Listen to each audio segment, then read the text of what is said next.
Okay, the anatomy and the proportions of the pelvis. The pelvis bone is one of the most difficult bones in the skeleton to understand and to be able to kind of visually conceptualize. It's a really irregular shaped bone. It's actually made up of 3 different parts. And the way that it kind of supports the torso and gives an anchor to the muscles of the lower leg is mostly hidden by the kind of thickness of our bodies at that point. But it's incredibly crucial to being able to draw the hips and the torso correctly. So it's difficult to understand, but really, really important. So the pelvis. The Latin name for the bone of the pelvis is os, meaning bone, and then in, I-N-N-O-M, innum, I-N-A-U-T-U-M. Literally, that means the bone we have no name for.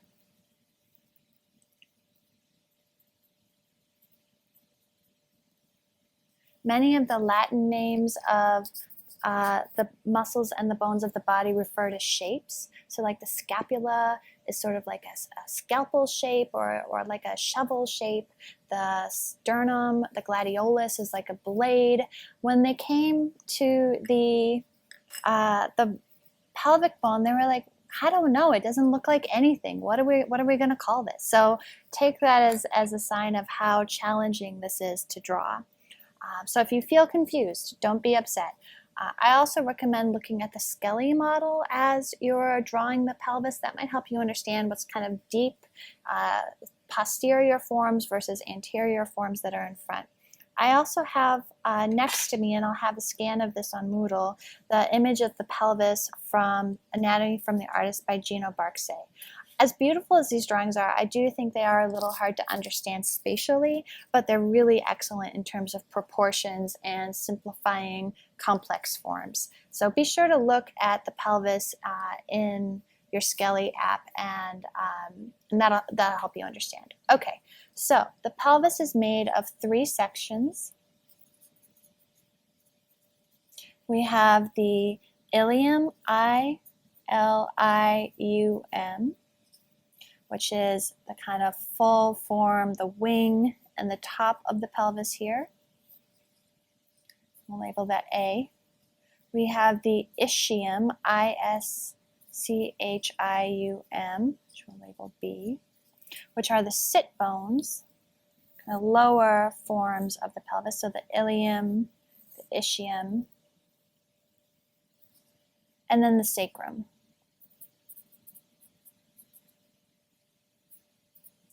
Which we've already described as the last part of the spine. So 3 distinct areas: the ilium, ischium, and the sacrum. The pelvis is 1 head height tall, 1 head tall, about 1 1/4 head wide, so 1 1/4 head wide, and about 3/4 head deep. So if you remember, our frames that we've made, the boxes that we made, are 4 inches tall, so that's 1 head height, 5 inches wide, so that's like 1, 2, 3, 4, and another quarter, so that's 5, and then 3/4 heads deep. So this is only 3 inches, but the same height. So this will be our anterior view. This will be our lateral view, and this will be our posterior view. There are a number of fixed points of reference that we're going to be talking about as we move through the pelvis, and these are points that are important connection points for muscles and ligaments, and they're also points that you can see from outside of the body, so they're not buried underneath the forms of the body. They're actually really visible. So fixed points of reference, I'm gonna put them down here for ease.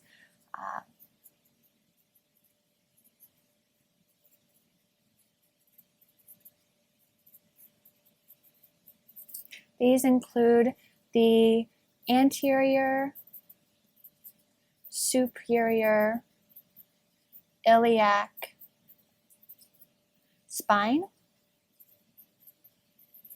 also known as the ASIS, the pubic symphysis,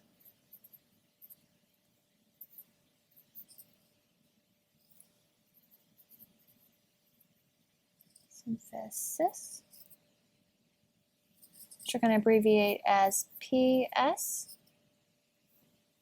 This is also the vertical center of the body, as we talked about in the proportions video. The sacral triangle. I can point to these over here actually. So anterior, superior, iliac spine, ASIS, here and here. The pubic symphysis is here. It's a bit of cartilage that connects the two bones of the outside of the pelvis. The sacral triangle, these 3 points here, so the posterior, inferior spines that sit right below the flesh, and then kind of furthest out point of the sacrum. And this makes a form that's very nice to see when you're drawing someone from a posterior view and you're trying to figure out how they're holding their hips. You can draw a line through the top of that sacral triangle. The inguinal ligament,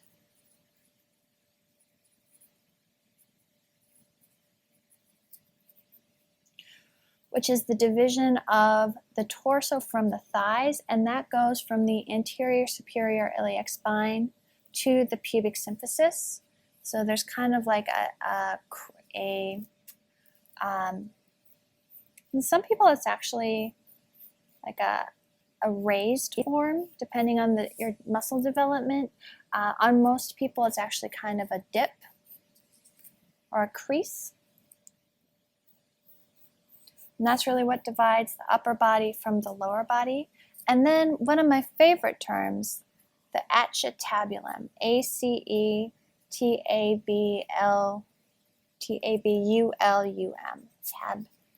tabulum, which literally translates as acid cup.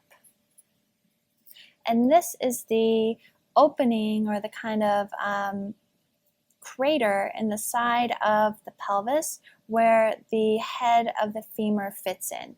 And so kind of like a shallow cup where you might like hold vinegar or acid for some reason.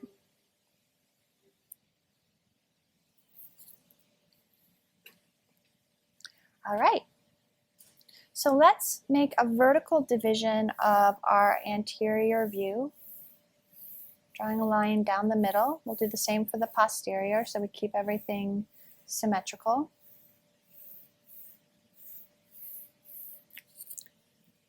And we're going to start by dividing this box into roughly thirds. You can just kind of do this by sight. I think that needs to be a little higher.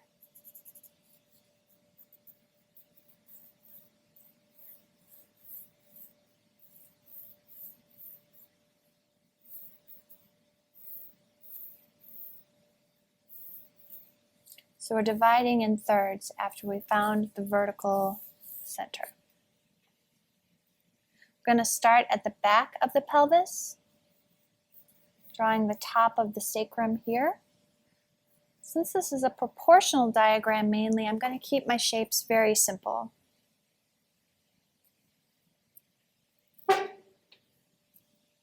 So about kind of like a third this way.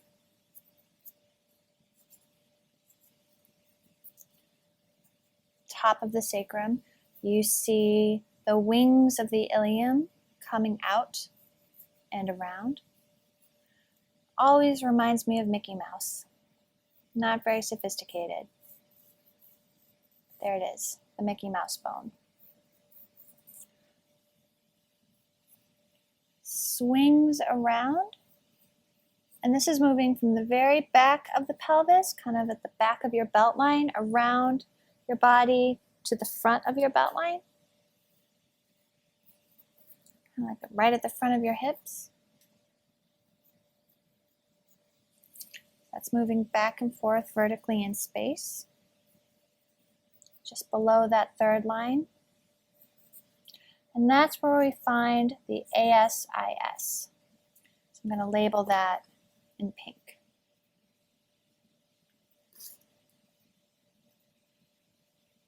And that's a point where multiple muscles attach above and below. On someone who's very, very slight or has really sharp muscle definition, that might be a little bit of a bump. On most people, it's a little bit of an indentation.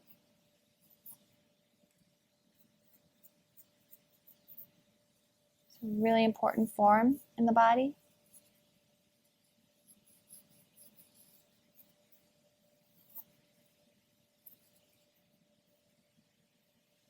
And then the pelvis drops down at an angle. I'm simplifying the shape just a little bit.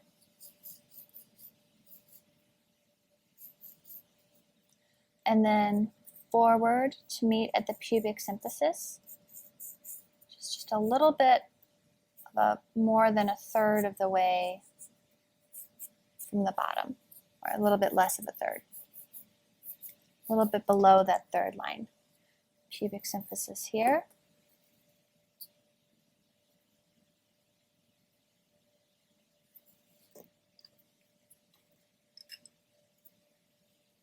Can lightly draw in the sacrum, since the sacrum is kind of far back here. I'm going to draw that in very lightly. Trying to keep this symmetrical.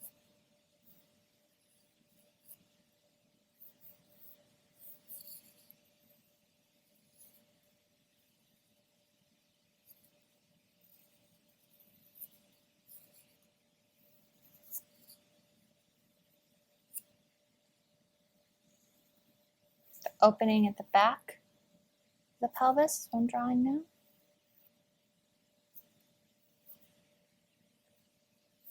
So we have the ilium here, the kind of wings of the pelvis. The ischium are the sit bones.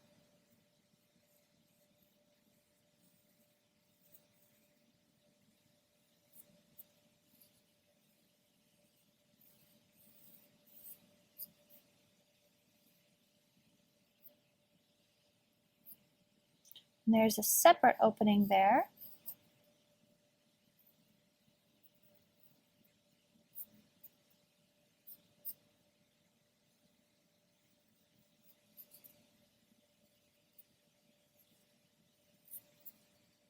So this is B, ischium, and the sacrum is here, C. And then, like I said, my favorite part, the acetabulum, I'm going to label that D.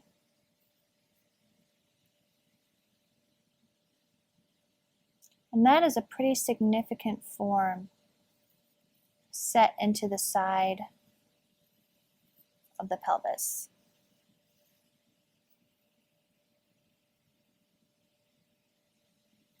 A little bit below that third, kind of in line with the pubic symphysis. From the side, you can only see a little bit of the opening. And they do kind of kick forward a little bit.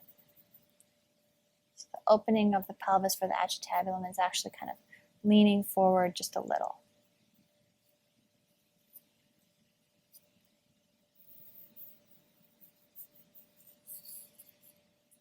I'm going to shade the ischium to show that it's kind of set below. Looking at this from behind, from the posterior view, I'll start with the sacrum in the same place, but now it's closer to us since we've spun around. The wings of the pelvis come up, and from the back you can actually see a little bit more of that posterior iliac spine. So we have the anterior A, posterior P iliac spine.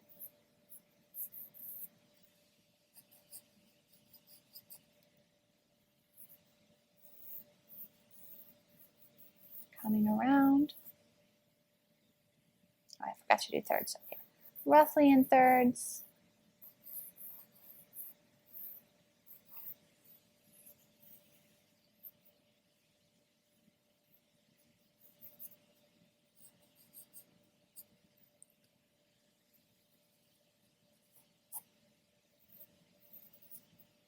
The sacrum, that sacral triangle that we talked about, is here. So here, here, and here. And the sacrum continues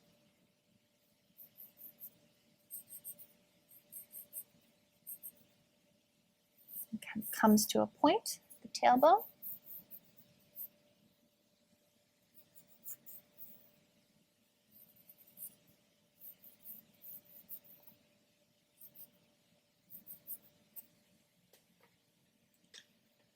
The ilium sweep back and then turn around on themselves, kind of a crazy way.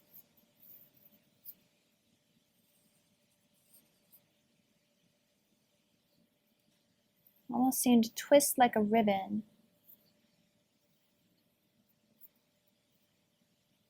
Become the opening of the ischium. So, line that I'm drawing kind of light is this front here.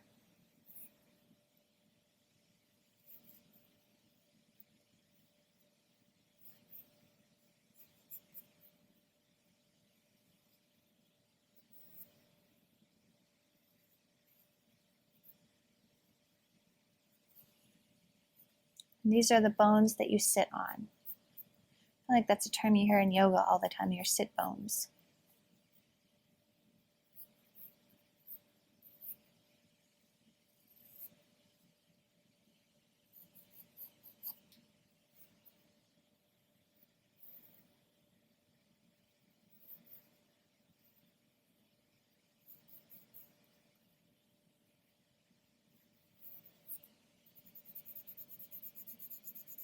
So that's the opening there.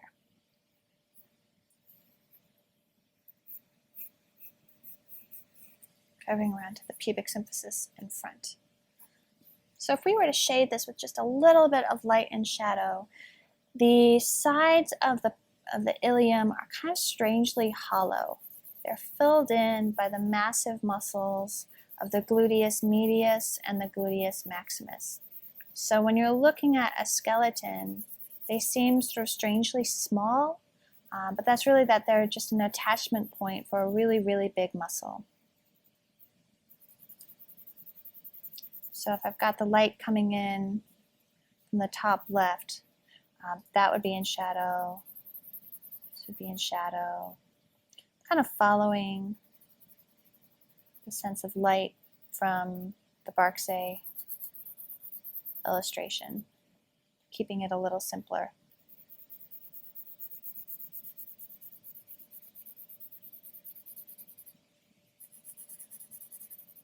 From the front, the light was coming in the same way. This would be a little bit in shadow.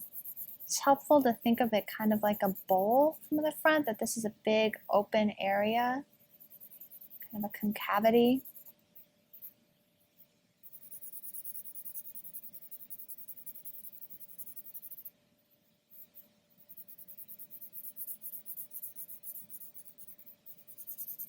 The spine would be attaching here and coming up.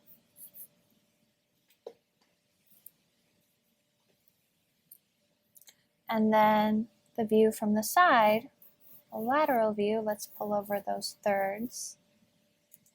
It's another really kind of strange looking thing. I'm going to start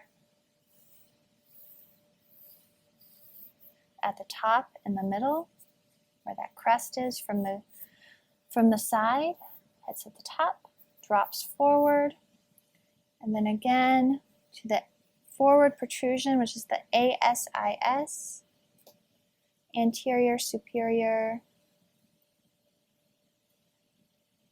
iliac spine, fitting that in there. This form of the pelvis actually curves back at a slight angle and then forward again to the pubic symphysis. So this is a great opportunity to look at just what the shape is doing on your skelly. Move it around, look at it from different directions, change the shape of the direction of light, because it is very, very hard to understand. The sit bones come back, angle upwards,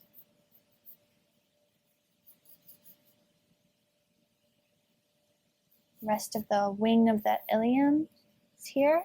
Acetabulum sits just a little bit forward. That opening, the attachment of, or the connection of the femur, the head of the femur. And then the hollow space of the ischium. Ischium B, ilium is A, D is acetabulum, and then the sacrum actually protrudes a little bit outside of this proportional measurement.